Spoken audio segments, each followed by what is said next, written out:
Video marketing KPIs. What are they and why do they matter? Let's get into it. Video Mavericks, the small business video marketing podcast. Presented by Workshop Media. With your hosts, Brett and Jeff, sharing a combined 40 years of video production and marketing experience. Take it away. So let's just kick it straight off. So why do KPIs matter? What's the point? What are they? KPIs are key performance indicators, and they matter because you don't want to just create videos endlessly with no strategy, with no goals wrapped around them, right? Your video marketing is your strongest force to connect with your audience and to make a difference for your business in terms of humanizing your brand, transitioning audience to customer and that loyalty over time. Video marketing is the way to do it. It's the strongest way to connect and engage with your audience, right? So you want to do it in a way that is smart and is going to yield results, get you that return on investment, right? So they matter because you can take your first video to, let's say, your 10th video, and you could take all that data over time, video 2, video 3, video 4, as we go on, and make changes and adjustments. Absolutely. So, any business is going to have business goals if they're doing anything the right way. And key performance indicators are just applying the concept of goal setting to particular assets. Plainly stated, that's the point. And there are different KPIs that tell us different things about how that video content is performing. So let's break them down. Our essential KPIs are the main ones that all the social channels, are going to present to you. Yeah. So these are ones that we would absolutely encourage anyone watching or listening to pay attention to. If you're not going to look at any of them, these are the ones that you need to understand. So the first one up is views. I think everybody knows what views is. A lot of the platforms will show you the view count.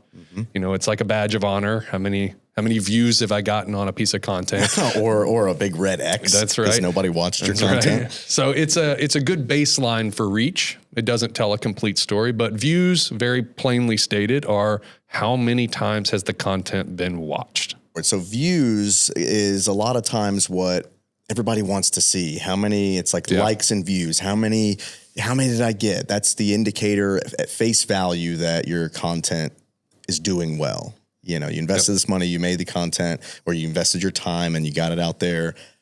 Nobody watched it. It's like having a billboard that everyone drives by. There's a lot of eyeballs that have looked at it, but did anyone come in the shop? Yeah. So that is one that's a bit of a hurdle for a lot of people. It does matter, but it is not the end all be all. Right. All right. So the next one is watch time. Watch time. So watch time as a creator of content is a pretty special one because it's not only did people see it, but did they stick around? So it's how much time have people watched your content, and it can be a pretty decent litmus test for, is the content entertaining and is it retaining people? So you might get a view on something and it be 5% of the runtime of that piece of content. So that kind of goes back to what you said. View time is not the whole picture. Watch time will correct that in a hurry. In a sobering way, can let you know, viewer retention is down at the 90-second mark. That's something that it's a good thing. Maybe not so much on the first piece of content you put out, but hey, I'm seeing a trend here that, like, in my content that I'm making, the concept I had or where I started to kind of veer off my story a little bit, I lost a lot of people here. There's a big drop off at this particular point in the runtime of the video. That's a good thing. Won't feel good in the moment, but if you're on the mission to take control of your video marketing for your business, you're going to make a change right there. Or you're going to start making shorter content. People are falling off at 90 seconds. Stop making 5-minute videos. Yeah. There's going to be a lot of data you can glean from it. Sometimes, it's going to hurt a little bit to see that your content isn't being watched, but that's good. Take the data and run with it. Another point too, these social media channels, they base everything based on watch time. They want you to stay on those platforms, making your content engaging, keeping people interested throughout the length of your videos is important because you're going to be viewed by the social media channels in a better light. Yeah. So it's twofold. You're going to make content that people like, but also more people are going to get to see it because the platforms like that, they like it. So watch time is, arguably one of the more important ones in terms of the content creation and, the creative that goes into what you're putting out there. And so, watch time's a good one. It can be supplemented by the next one. Yeah. Engagement is super important. So you could say that I wouldn't say a bad piece of content, but maybe a piece of content that does have some fall off or, isn't as engaging. You can use that asset and engage with your audience, engage with your potential customers online to help boost its reach. Right. You kind of imagine all of these things. They're like, sliders, and you can't have them all to 100%. You got to constantly finesse to find the balance that works. But one of the really great things about engagement is that even if your content is lower in view count or lower in watch time, if the engagement is up and the quality of the engagement is up, which means people are asking good questions or people are tagging their friends, then that's a really, really good thing for putting your message in front of people who are interested in seeing it.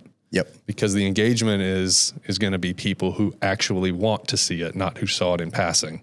And you want all of those likes and shares, like you say, send it to your friends, send it to people who be interested in the content you're making, right?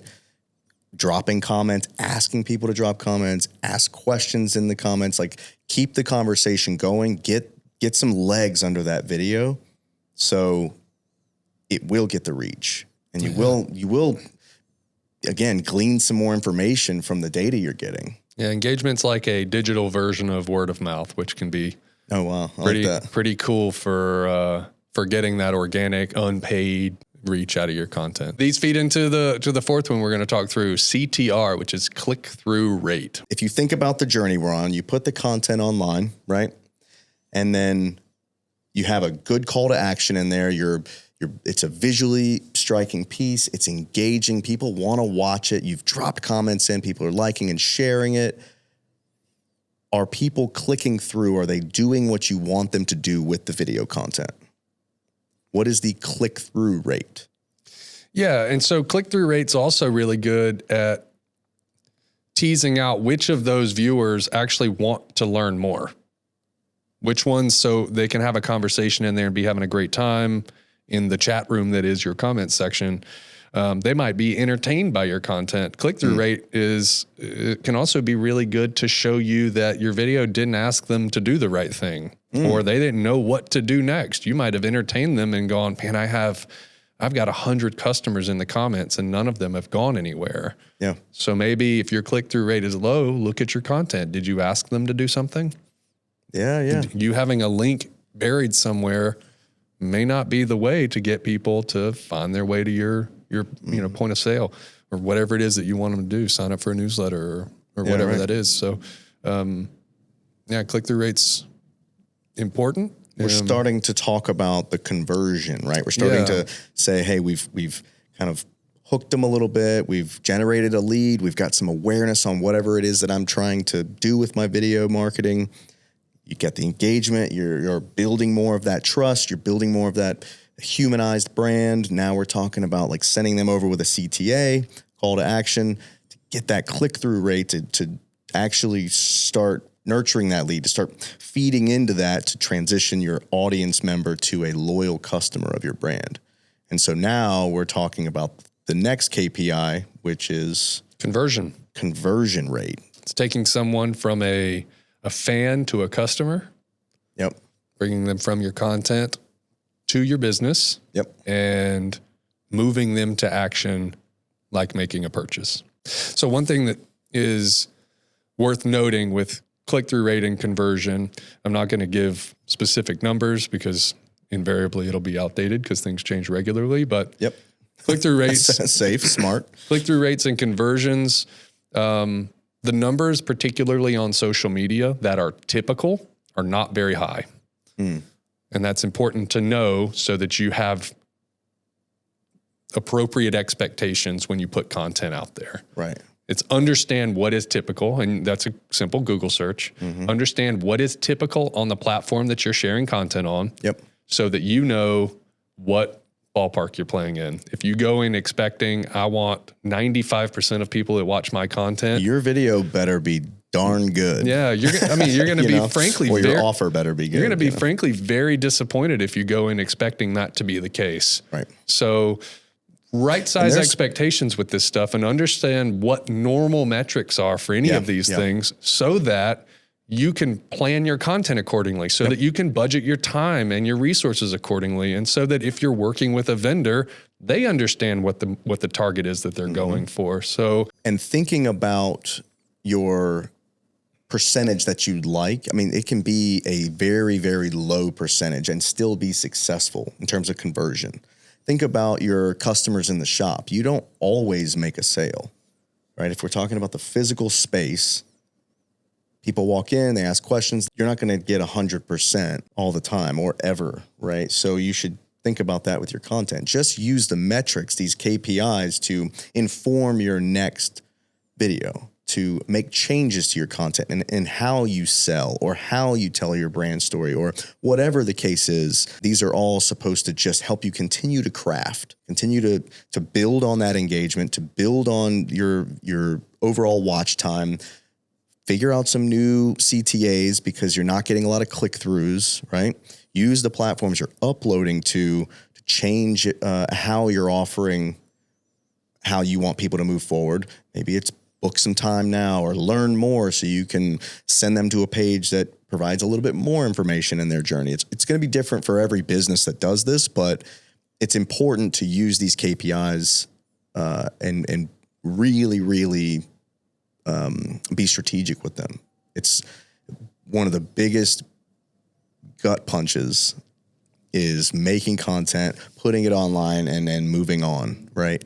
You're not done. You're not done. And that is, we've harped on this a little bit in previous episodes, and I'll continue to harp on it because it is really, truly, it's a slap in the face to spend a bunch of money and a bunch of time and feel really good about a piece of content or a series of videos and it not do anything because all you did was just upload it, thinking that, you know, something's going to happen with it. You gotta take this data and move forward with it in the right way, just like you would with any business goal.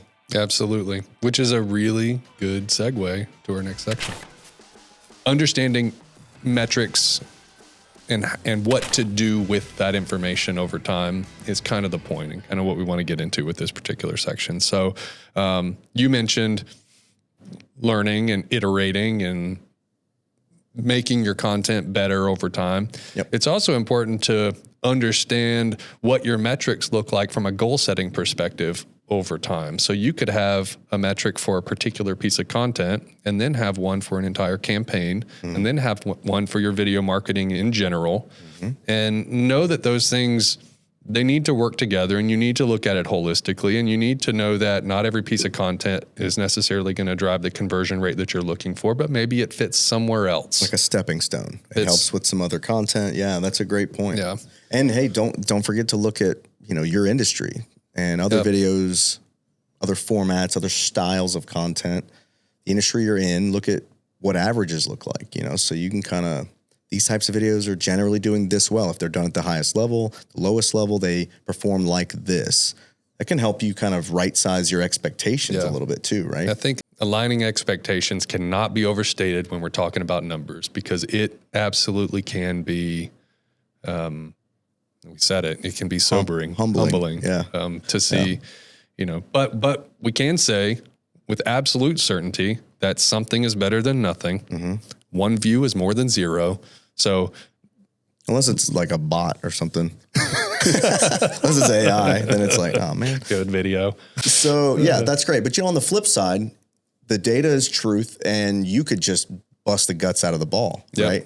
So it could be humbling, but it could also be, you could be popping bottles at the end of it because your videos were just absolutely crushing online, you know? So, but all of that's to say that the data is gonna help you with your creative. When we say strategy first, creative second, this is a big part of it. Try to understand where you're headed, what it is you want to do, assign some target goals to those KPIs based on what your industry standards are, and then start to get creative. That's pretty much it. All right, tools to track KPIs. So first up is platform analytics. So to take the scary away from that a little bit, platform analytics are just what those individual, in this case, social platforms or Google or YouTube, it's where they show you your data. And Yep. yeah, it's what's native to those platforms. So all the platforms, YouTube, Facebook, Instagram, any of them, they'll have some built-in analytics. Some of those are public facing. So like we mentioned earlier, views are available right there on your video, the number of likes, the number of comments. But there are analytics on the backside that you can go and dig in a little deeper on that'll get into like watch time and things like that. So for each of those platforms, just explore in the app and look for those analytics. They're going to be called analytics more often than not. So, but you'll be able to see what those platforms offer you. They'll have a graphical interface and make it a little easier on your eyes. So when you're looking at percentages and decimal points and you go, I don't even know, I'm done with video, this is terrible. Seeing a graph helps me. I know that as a visual person, when you could see when your video has fall off and showing where, the most interest was, where you got the most likes and when people were sharing, all that stuff is really, really helpful to see in a visualization. But what the platforms don't do is show you anything that happens off of the platform. So it's going to give you information from the moment someone engages until they click to leave, which ultimately, in most cases, you want them to do. You're going to want them to click to leave and come over to a point of sale unless you're selling through those platforms. So, So what happens when we're trying to look at how content's working across platforms? Platforms are not going to tell you what's happening, When you left my platform. Yeah, Facebook and Instagram, sure, that's Meta. But LinkedIn isn't necessarily going to talk to YouTube. So what happens when you leave the platform? And in order to understand your KPIs and understand how your content's performing in a grander scale, you have to look at what's happening on all of those platforms. And it'll also help you determine where maybe you should focus your efforts. If it's working really well over here, maybe there's a reason for that. So there are tools out there. There are specialized tools that can help you with that. Third-party apps and subscription services and vendors that can help you sort that stuff out. But even if it's as simple as you create a basic spreadsheet and just put your analytics in so that you can see them all in one place, it is a really good idea to look at your KPIs holistically. Yep. And so when you're off those platforms, that pushes us over into Google. So there's Google Analytics. Yeah, and that's just pretty much just tracking how much traffic is driving to your website or through search engine or wherever your presence is and wherever you're sending people, where your customers, your target audience is kind of traveling around with your business online. It's a serious one, because you are wanting that click through and you want to convert. And if they're leaving any of those social channels, those video hosting platforms, and going somewhere else to do something else with your business, you want to track that data outside of those platforms as well. Okay, next up, setting goals and improving over time. You want to clarify what success looks like with your video content. So I want to increase watch time by 20% as an example. You have to determine you have to use that data from those metrics. You have to determine what to do with your content to ensure that happens. So you want to choose the most relevant KPIs based on videos in your funnel. As an example, if you've got some awareness videos, some about videos or culture videos or something like that, where you're trying to just position yourself in the marketplace, increasing your brand's perception and recall, you want to figure out what KPIs are relevant to that type of content to make that content even better. Same thing applies to as you go down the funnel in your customer's journey. Consideration videos, conversion videos, all of those are going to have different metrics. Typically, they might all have similar metrics if they're in a campaign of videos, a series like you talked about. But you're going to want to think about what the KPIs are and what you want out of your content, what you want your customer or your audience to do, and then continue to do that, continue to iterate for future content. Yep. It can feel good that people watch your content, but maybe that's not the right goal. That's not enough. You definitely want that, but don't stop there, because that feeling good after people watching your content is awesome, but it gets better. That satisfaction gets better because eventually you'll have done it well enough that customer conversion rate increases, which means likely the dollars in your account are going up. Now you're increasing fundamental business goals. You're improving your business as a whole. You're reaching goals. You're growing. Video. You're growing and scaling using video. ROI is going up. Everything's looking good because you're using the data to craft new content. Yep. All right. Rapid recap. We're at the end of the show. KPIs, key performance indicators. What are they? Views, watch time, engagement with your audience, click-through rates. Where are they going? What are they doing with that call to action? And are they converting, your conversion rate? Are they doing anything once they've clicked through? And then we have, how do we track them? So we've got platform analytics, which are all of those individual platforms. We have Google Analytics, and then we have third-party services that sort of collate everything. Yeah. We would encourage you to go and do your research, some Google searching to kind of see what out there makes sense for you. And then which KPIs are the most important? It depends on your business goals. It depends on the goals for an individual video, and it depends on the larger goals for video as a tool in your toolbox. So that's it. Key performance indicators, KPIs, understand them, use them, pay attention to them. It's gonna do wonders for your video marketing strategy. 100%. We encourage you to like, subscribe, and turn on notifications so you don't miss those future episodes. We're going to keep bringing content for small business leaders like you to leverage video marketing to reach business goals. Thanks, y'all.